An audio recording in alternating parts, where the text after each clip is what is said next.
आपको मैं एक बात बता देता हूँ, हमारी कोशिकाएं यदि हमारे प्रति विद्रोह करने लगी हों, या हमारा ही सिस्टम हमारे प्रति विद्रोह करने लगा हो, शरीर के की कोई भी समस्या आपके अंदर विकराल होती चली जा रही है, तो उसके दोषी हम स्वयं होते हैं। हम अपनी लाइफ स्टाइल चेंज कर चुके होते हैं, हमारी डाइट बदल चुकी होती है, हमारा मेंटल सिस्टम बदल चुका होता है। तो इसी कारण से हम धीरे धीरे धीरे धीरे हम उसी अवस्था में फिर आने शुरू हो जाते हैं। और जैसा कि मैंने आपसे कल कहा था, अब चूंकि आपकी तो एज भी कम है, आप मार्शल आर्ट सीखना शुरू करो, थोड़ा सा स्ट्रगल करना शुरू करोगे, मांसपेशियां मजबूत होंगी, कोशिकाएं अपनी स्थिति में वापस आनी शुरू हो जाएंगी, और डाइट प्रॉपर अवस्था में ले आइए। तो उसी से हमारा शरीर और हमारी जो इम्यूनिटी है ना, इम्यून पावर, वो बढ़नी शुरू हो जाएगी। अभी थोड़ी देर पहले बताया था मैंने कि आप सूरज की किरणों में बैठो, तो सूरज की किरणों में आप बैठेंगे तो वहां से आपको पावर मिलेगी। सूरज की किरणों के सामने खड़े होकर लंबे लंबे गहरे गहरे श्वास लीजिए और छोड़िए। हमको रिफ्रेशमेंट नहीं मिल रहा, मेंटली रिफ्रेशमेंट जो होता है वो उसकी भी हमारे अंदर कमी आ रही होती है। इस कारण से हमारा पेन क्रियाज फिर अंदर से रोने लग जाता है, और रोएगा तो कहता है कि मैं इंसुलिन अब नहीं बना, तो क्या कर लोगे? वो कहेगा मैं इंसुलिन नहीं रिड्यूस कर रहा, बनाता ही नहीं मैं, अब करोगे क्या? तो इसीलिए क्या है कि हमें अब जो हमारा सिस्टम था उसको फिर वापस चेंज करना पड़ेगा। अपने जीभ के पर ऐसी किसी भी चीज को नहीं रखना जो आपके खिलाफ काम करती हो, आपके प्रति विद्रोह का कार्य करे। जैसे डायबिटीज ठीक करना मेरे लिए बाएं हाथ का खेल रहा है हमेशा, सच्ची बता रहा हूं।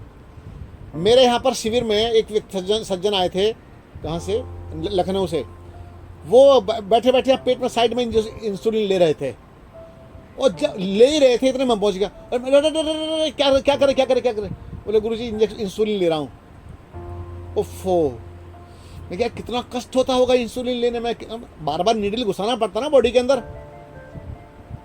तो बोले गुरुजी आशीर्वाद दो। मैंने क्या आशीर्वाद दिया, शुगर ठीक करके जाओगे यहां से।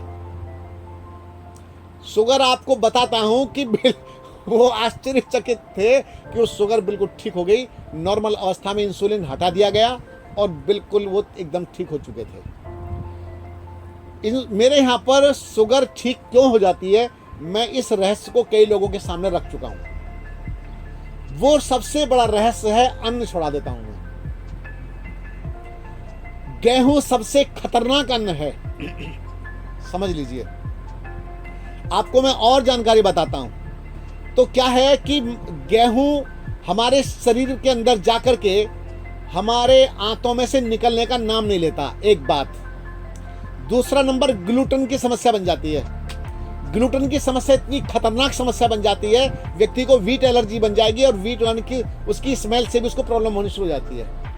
तो ग्लूटेन जो होता है वो आपके पेन क्रियाज को डिस्टर्ब करता है, समझ रहे? आपको मैं गिलू अगर खिलाना शुरू कर दूं, गिलू समझते हैं गिलू? अरे गोंद, जो इसका लेही बनती है। लेही किसकी बनती है, चलो बताइए? गेहूं के आटे की गोंद बनाते थे ना, लेही बनाते थे। गोंद अलग चीज होता है, पेड़ से निकलता है, लेही बनाते थे, लेही।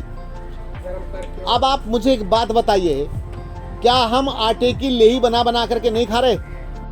आटे की लेही बना बना करके हम खा रहे हैं, ये सच्चाई मान लीजिए। ये लेही ही है, लेही है, वो अंदर जाकर के चिपकेगी, आपको शुगर की बीमारी पैदा करेगी। अब अगली बात, आपको मैं मक्की के आटे के टिक्कड़ बना खिलाता हूं। टिक्कड़ में जो मक्की का आटा होता है उसमें खूब सारी सब्जियां मिलाते हैं मक्की के आटे में, और मोटा मोटा टिक्कड़ बना खा लीजिए।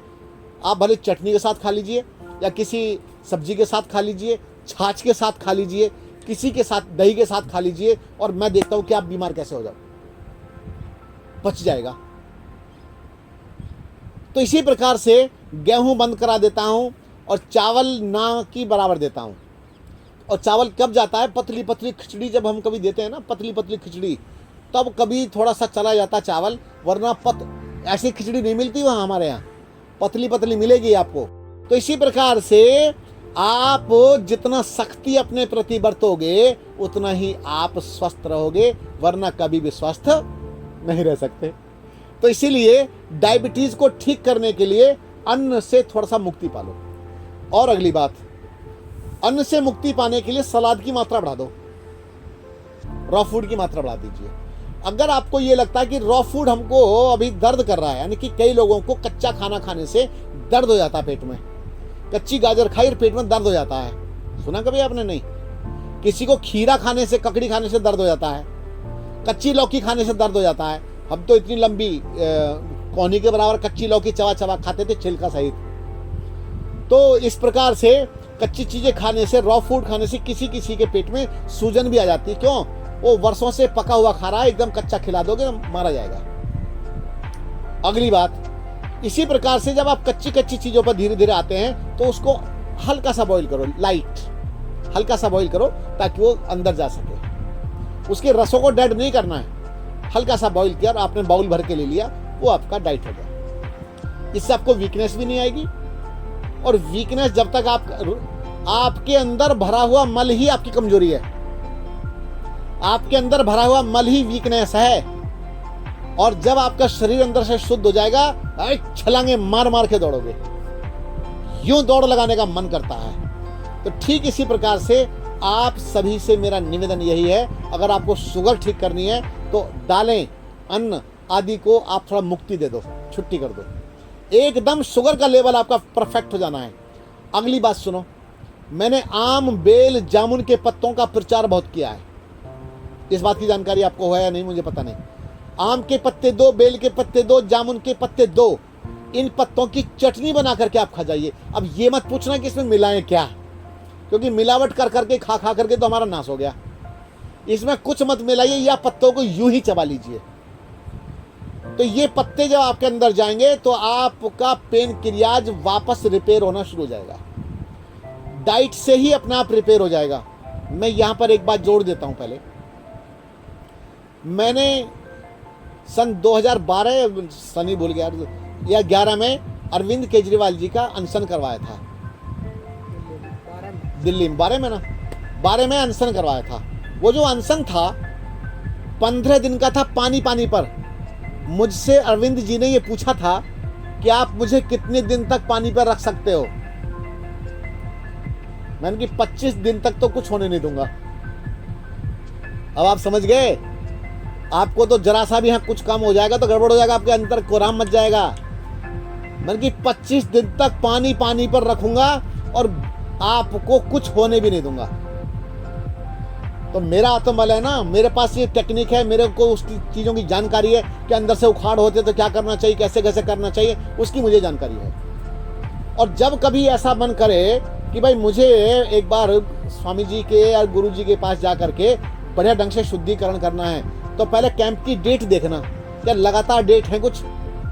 अगर डेट लगातार आ रही है तो 2-3 डेट लगातार चुन लो कि हम 3 कैंप के लिए आ रहे हैं और पूरा का पूरा बढ़िया ढंग से शुद्धिकरण करना है। डू और डाई वाला काम करेंगे इस बार, छटाई होने दो अंदर तक की पूरी।